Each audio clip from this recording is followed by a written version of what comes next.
Let's create a web user, let's encrypt his or her password, and let's pass the information back and forth in a token. We will use in this case JSON web tokens. As you can see here, I have two folders. One of them is the client and the other one is the server code. The client code will run in the browser and the server code will run on Node.js.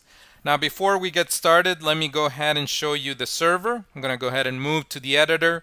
And as you can see here, this is the top of the file of the code that will run on the server. I have a number of modules that I am requiring. I use Express, the web framework on Node.js, and then I use a package or a module for JSON web tokens. I use one for the encryption algorithm of BCrypt, and then I use one for universally unique IDs. This is the same as GUIDs if you've seen them in other systems. Now let's go ahead and move to the register function, as you can see here, and let's walk through what that code does. As you can see here, the very first thing that we do is we write to the console the information that was posted. For the purposes of this demo, the connection will not be encrypted, but once this runs as a service, we would run it on SSL so that the credentials never travel the network in the clear. We then set a number of salts that we will use with BCrypt. We then hash that password using the BCrypt algorithm and the salt that we defined. Subsequent to that, we will create a user. As you can see here, we set the ID as a unique ID. We also set a second factor using the unique ID function in the module that I discussed previously. Into that, we set the information of the user, the email, and then we finally set the password as a hash. So we never store the password in the clear. That means that even if the administrators are able to look at the information, they will not know what that password is. We then added here to the user's database a small array of information that I've written for the purposes of this demo. And then we wrap all of this information into a JSON web token. We use the module that I outlined at the beginning, and you can see here that we sign that information using a secret or a shared secret. In this case, I am using the user's second factor. This is something that never gets passed back to the front end. We simply use it to sign and obfuscate the information that is within the token. We then send all of that information back to the user. Remember, in this case, we're only sending back the token. The token is not readable. It is simply a long string of hash numbers. And we send back the ID so that when we do authentications, we can use that as a handle to search for the right information within our data store. As I mentioned, in this case here, it's simply a number of objects that I defined within this file as well. So let's go ahead and use this from the client side, that is the browser side. In order to do that, I'm going to have to spin up the servers I have here where I have the client code.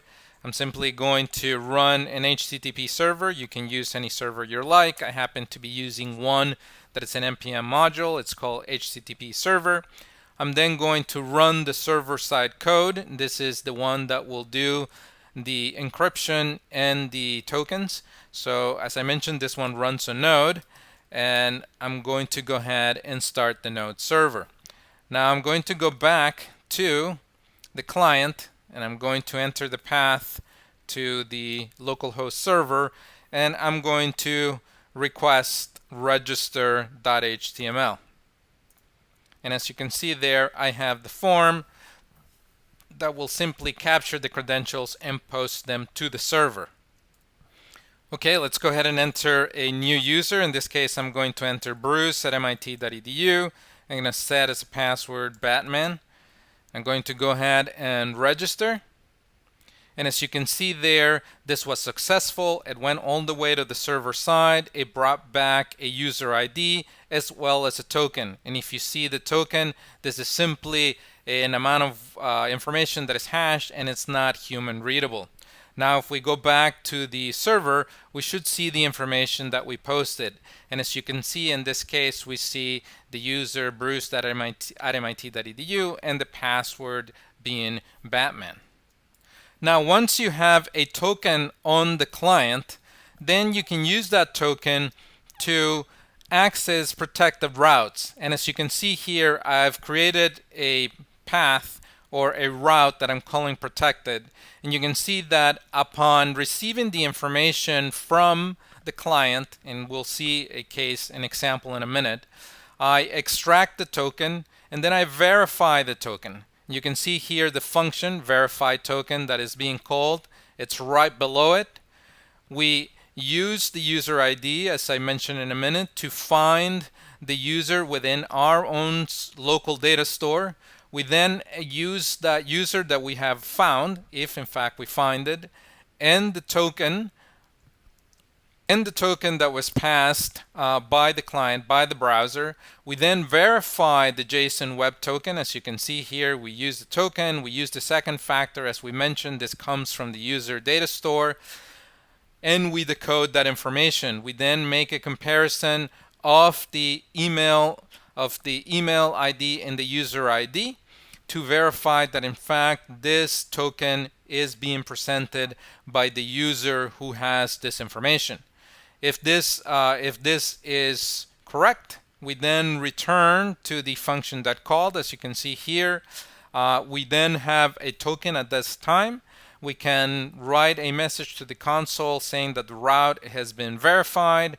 We also write to the console the token, and we send back all of this information to the user simply for inspection in this demo, and so that we can see it from the client side as well. So let's go ahead and use this or access this through the client, through the browser. We're going to go ahead and navigate here to protected. And one thing that I forgot to mention here is that once we do the registration, this same file here, after you're successful with the registration, creates some cookies client side. So you can see here that the token that we received gets written into the local memory, into a cookie, and we also have the user ID. So when I navigate to the protected page, it will read that information and it will post it back to the server. And once we go back to the server, we will engage in this verification of the token. And if everything checks out, we will then write back that information to the client and confirm that everything is okay. So let's go ahead and go back. Let's go ahead and move to the console so we can see the feedback. I'm going to go ahead and test the password route here. And as you can see, that information has come back. We have an OK. And we have the information that we've received back from the server. If we take a look at the command line output from the server, you can see here that we get decoded token. At first, the very first thing that we do is this, we view the information that was posted, then we decode the token, and we verify the path, as you can see there.